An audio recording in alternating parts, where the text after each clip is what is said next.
Take 30. 1. Hey guys, what's going on? Pete with Auto Repair Tips. In this video, we're doing a product review. I had a company on Amazon called AUTOFIX. They sent me a professional scanner to look at and told me to review it and give you my honest opinion. Well, let me give you a disclosure. They are not paying for this video, so you will get my honest opinion. This is an AUTOFIX 7150 professional scanner. Let's take a second, let's look at some of the reviews on this thing. Well, right off the get-go, the first one is a 1 star. It says it's a half-baked scanner from China. Okay, we kind of knew that. The next one says it's a great tool for the price. The next one says it was a 6.7 power stroke regen, 5 stars. He almost spent $400 on another scanner, but this one did the job. I have a number 1. It says I have another star, 1 star. It says don't update or the tool will fail. So let's take a second and let's look at some of the features on this tool. It says it will do it says it's for a Ford Lincoln Mercury full system diagnostic scanner. It'll do an ABS, SRS, SAS, BMS, EPB, TPMS, and a DPF regen oil reset. It will also work on some foreign and domestic cars 1991 and newer. Price $139. Alright guys, I'm going to field test this scanner. I have 2 vehicles I'm going to use it on. One is a police interceptor. The other one is a Jeep Grand Cherokee. Each one has codes. I'm going to record the opening live so you'll see exactly what I'm seeing. I'll do as little edits as possible. And we're going to see if this thing is worth $139 or should you look somewhere else. Alright guys, catch you in a bit. Alright guys, this is the packaging that it came in. Just a plastic container. Some directions on the back. Came with a data cable so you can update the system. And a user manual. And of course the tool. Looking at the tool, the cable feels pretty solid. The scanner feels pretty solid in my hand. Alright guys, let's see how this scanner works. I'm working on a 2019 Police Interceptor. I do know for a fact there is a code on it, and I know what the code is, but let's see if the scanner can pick it up. Alright, let's get it plugged in.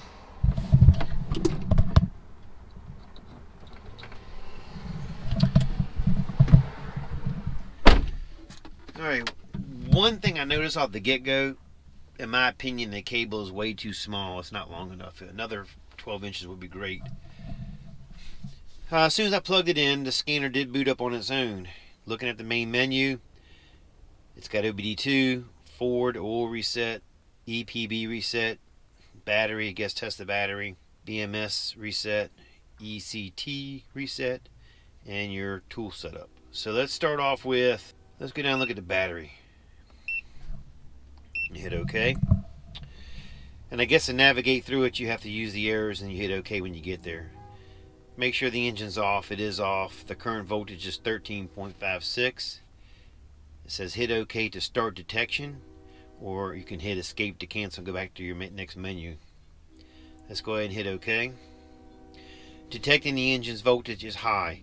Please make sure that the engine was turned off. The engine is off. Hit OK. It says please start the engine.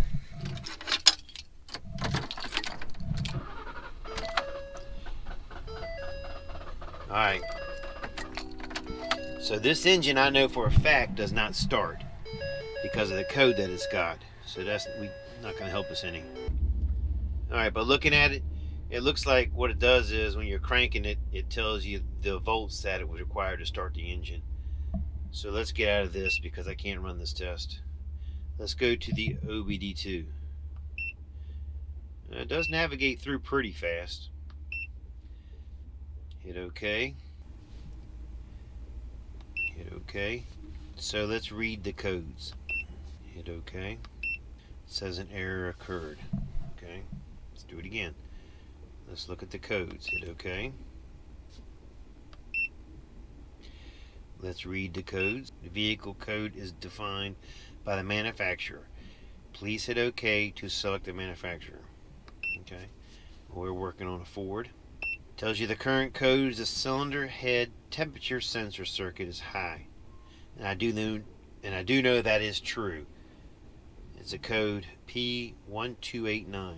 The only other thing you can do is hit escape. Okay, so it doesn't give you any definition of what the actual sensor does. So if you're looking for a scanner that talks about each sensor and gives you a heads up of what it does and its function, this scanner's not going to be for you. But it did pull the code just fine. Let's hit escape. Let's go back. Let's data stream. Let's go do it. Well, you can't do an evap test, I don't think. Let me see, because I can't start the car. So let's see what it does. So evap system test.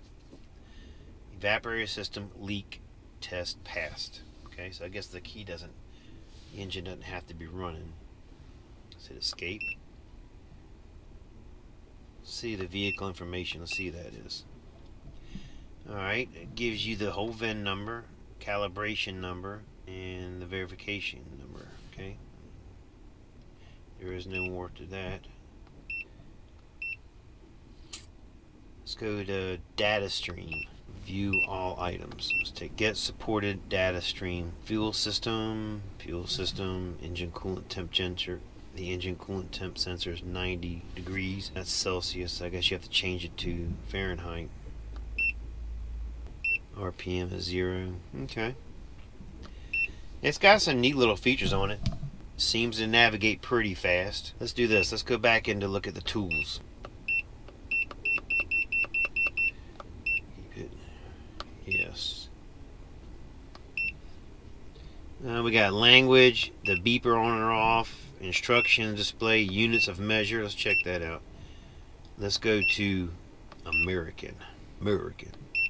Feedback, device information. Okay. Not too many things. But at least now if I look at something, I'll be able to see it in Fahrenheit, not Celsius. What is this? For Ford. Hit OK. When the test function is abnormal, please use the feedback function. So what happened was, if you go back and we look, there's an I for information. So we did have a code. So let's hit the for Ford. Tells you it's a Taurus 3.7 engine type. Escape. Ford.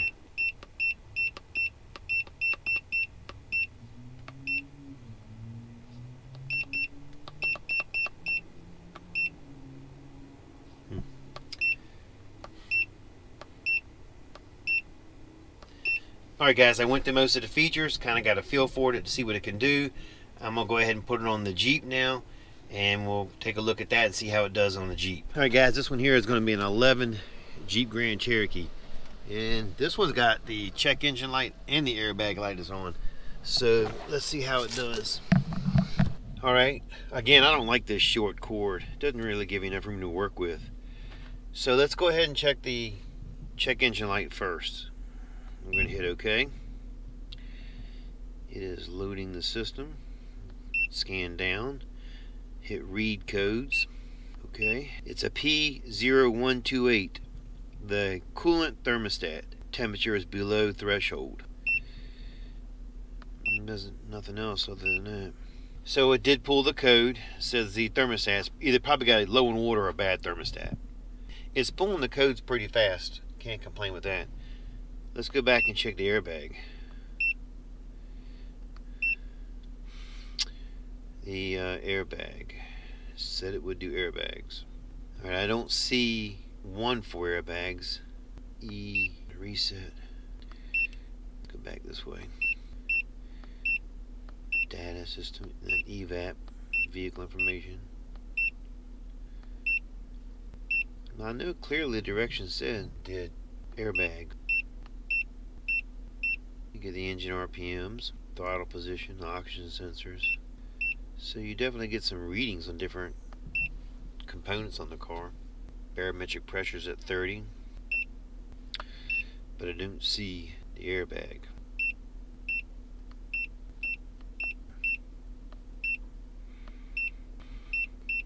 I don't see it. I believe it's here.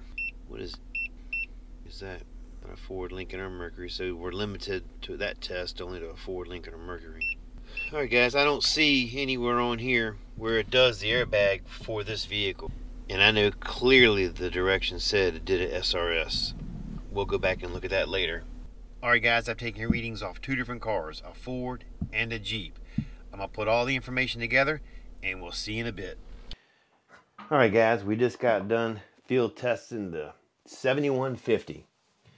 Right off the bat, the cord is not long enough. That's one of my biggest complaints. I hooked it to a police interceptor and a Jeep, and I wasn't real happy with the length of the cord.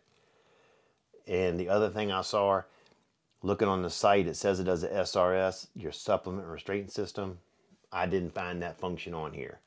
I didn't update it. I used it directly out of the package. It could be in the update, but I didn't see it directly out of the package. It did hook to the car with no problem. Once you hooked it up, it powered up. I was able to pull the codes, see what the code was. That was about it. It didn't tell you locations, doesn't tell you diagnostics, doesn't any information. It's just a basic code reader. That is it. That's all you're going to get with this. It's $139.99.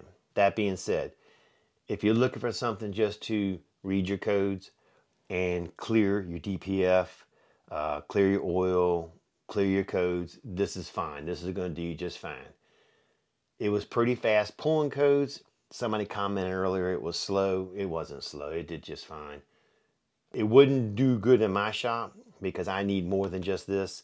But if you're a home garage and you just want to read your codes, this will do you just fine. If you want something that's going to tell you the location, some diagnostics, how to diagnose something, this is not going to be the scanner for you. Alright guys, that is it for this video. Appreciate you watching. Catch you later.